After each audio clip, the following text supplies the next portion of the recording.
நாரதரின் விசாரணை. சபாபர்வம் பகுதி 5 நாரதர் சொன்னார், நீ சம்பாதிக்கும் செல்வம் உரிய பொருள்களுக்காக செலவிடப்படுகிறதா? உனது மனம் அறத்தில் இன்பம் காண்கிறதா? நீ வாழ்க்கையின் இன்பங்களை அனுபவித்து வருகிறாயா? உனது மனம் அதாவது இன்பத்தின் கணத்தால் மூழ்கிவிடவில்லையா? ஓ மனிதர்களின் தலைவனான யுதிஷ்டனே, 3 வகையான, அதாவது நல்ல, அலட்சிய, தீய வகைகளாக இருக்கும் உனது குடிகளிடம் உனது மூதாதையர்கள் பயின்றதைப் போல அறம் மற்றும் பொருளுக்கு இசைவான உன்னத நடத்தை கொண்டிருக்கிறாயா? பொருளுக்காக அறத்துக்கும் அல்லது எளிதாக மயக்கும் இன்பத்துக்காக அறத்துக்கும் பொருளுக்கும் தீங்கு செய்யாது இருக்கிறாயா? அனைவரின் நலனின் அர்ப்பணிப்புடன் இருக்கும் அறம் சார்ந்த மனிதர்களில் முதன்மையானவனான யுதிஷ்டனே, குறித்த நேரத்தில் அனைத்தையும் செய்ய அறிந்தவனான நீ அறம், பொருள், இன்பம், வீடு ஆகியவற்றுக்கு நீதியுடன் சரியாக நேரத்தை பிரித்து செலவிடுகிறாயா?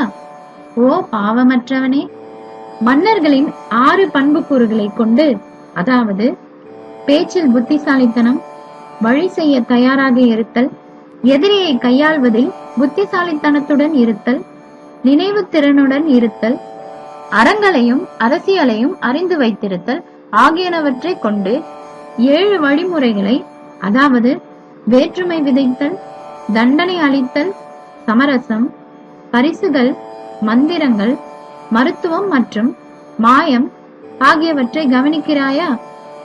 நீ உனது சொந்த பலம் மற்றும் பலவீனங்களை ஆய்வு செய்த பிறகு எதிரிகளின் 14 உடைமைகளான நாடு, கோட்டைகள், ரதங்கள், யானைகள், குதிரைப்படை, காலாட்படை, மாநிலத்தின், அதாவது நாட்டின் முதன்மை அதிகாரிகள், உயர்குடி பெண்களின் அந்தப்புறம், உணவு வழங்கல், இராணுவம் மற்றும் பொருள் வரவுக்கான கணக்கீடுகள், நடைமுறையில் உள்ள சமய கட்டுப்பாடுகள், அதாவது நடைமுறையில் உள்ள மத ஒப்பந்தங்கள், நாட்டின் கணக்கு வழக்குகள், வருவாய், மதுக்கடைகள், ரகசிய எதிரிகள் ஆகியவற்றை பரிசோதிக்கிறாயா?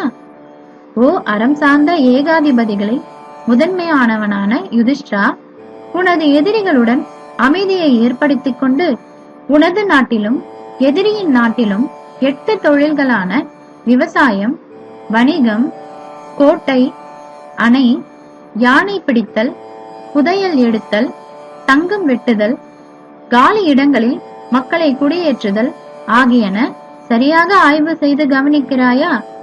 ஓ பாரத குலத்தில் வந்த காளையை, உனது நாட்டின் 7 முக்கிய அதிகாரிகளான கோட்டையின் ஆளுநர், படைகளின் தளபதி, தலைமை நீதிபதி, உள்துறை தளபதி, தலைமை பூசாரி, தலைமை மருத்துவர், தலைமை ஜோதிடர் ஆகியோர் யாரும் உனது எதிரியின் செல்வாக்கின் காரணமாக இறக்கவில்லை என நம்புகிறேன்.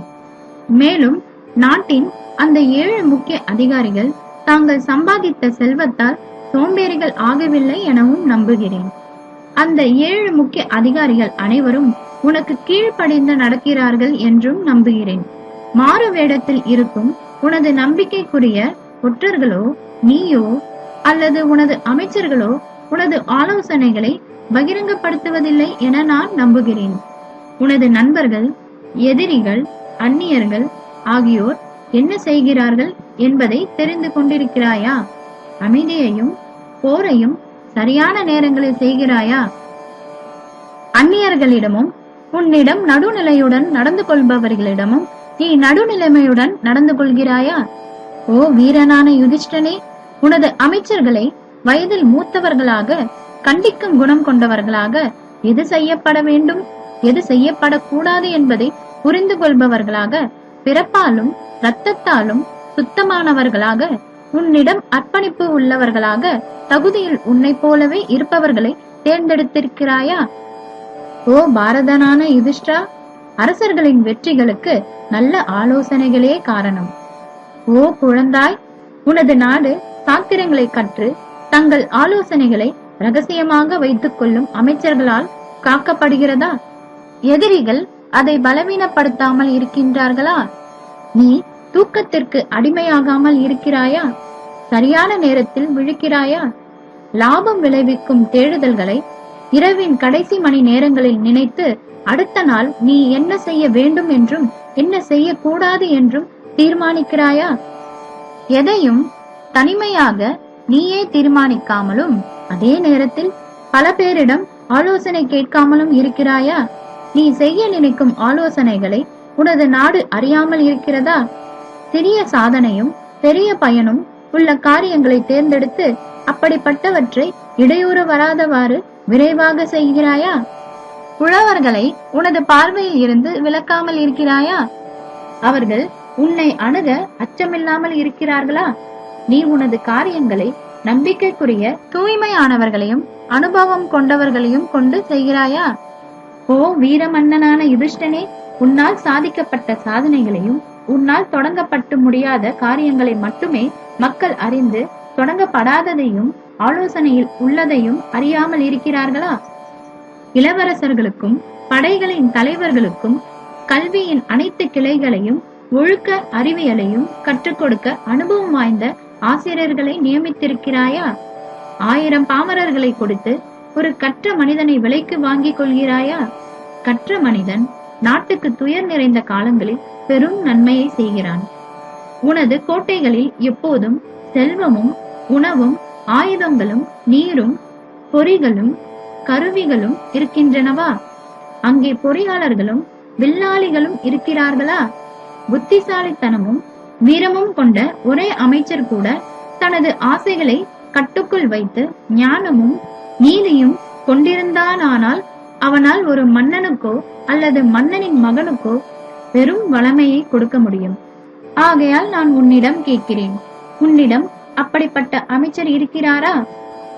3 உளவாளிகளை கொண்டு உனது எதிரியின் 18 தீர்த்தங்களான அமைச்சன், புரோகிதன், இளவரசன், தளபதி, வாயில் காப்போம், அந்தப்புற அதிகாரி, சிறைச்சாலை அதிகாரி, செல்வங்களை வாங்கி வைப்பவன், செல்வங்களை செலவழிப்பவன், கட்டளையை நிறைவேற்றுபவன், நகர அதிகாரி, காரியங்களை விதிப்பவன், நீதிபதி, சபை தலைவர், தண்டனை அளிப்பவன், தண்டனையை நிறைவேற்றுபவன், எல்லை காவலாளி, காட்டதிகாரி ஆகியோரை குறித்து அனைத்தையும் அறிந்து கொண்டு பிறகு உன்னுடைய 18 தீர்த்தங்களை அமைச்சன், புரோகிதன், இளவரசன் நீங்களாக மற்ற 15 தீர்த்தங்களையும் அறிந்து கொண்ட பிறகு அந்த 3 உளவாளிகளும் தங்களுக்குள் ஒருவரை ஒருவர் அறியாமல் இருக்கின்றனரா? நாரதரின் விசாரணை சபா பர்வம் பகுதி 5 ஈயில் தொடர்கிறது.